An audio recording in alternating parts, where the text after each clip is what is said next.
So the Democratic race got a lot clearer tonight. Basically, Hillary Clinton is going to be the Democratic nominee. She has a very large lead in the delegate count. Bernie Sanders was really looking to some of the states that were up for grabs on Tuesday. On the Republican side, you saw Donald Trump start to build his case toward the nomination, but a little less clear than on the Democratic side, mostly because he lost in Ohio to John Kasich.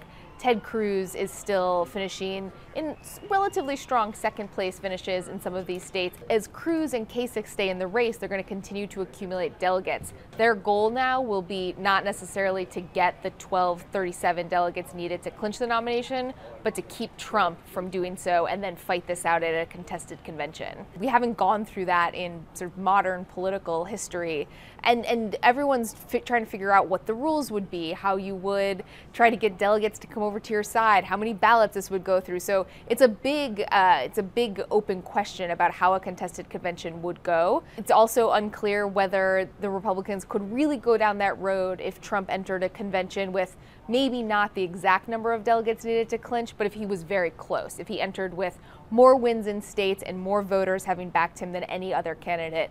The Republican Party is probably going to end this primary season pretty divided, but that would be almost an irreparable divide in the party if you took that away from him. There is a mathematical chance for Ted Cruz to get the nomination. It's just a much longer shot than Donald Trump's at this point. The biggest problem for Cruz, though, is that he is not necessarily liked by a lot of Republicans in Washington, and you may see an effort to try to have those people rally around Kasich, keep him in, look for a possible third-party option. John Kasich is now going to find himself under the spotlight in a way that he hasn't been throughout this primary. He's been largely irrelevant in most of these states that have voted, except his home state of Ohio now.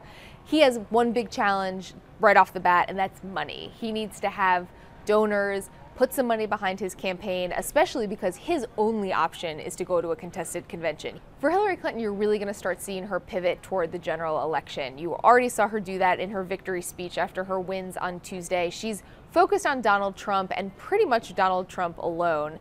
Sanders really, though, has a choice. He does have to think about the good of his party. When you have a heated primary, that it can take a little bit of time for these wounds to heal, not so much for the candidates, but for their supporters.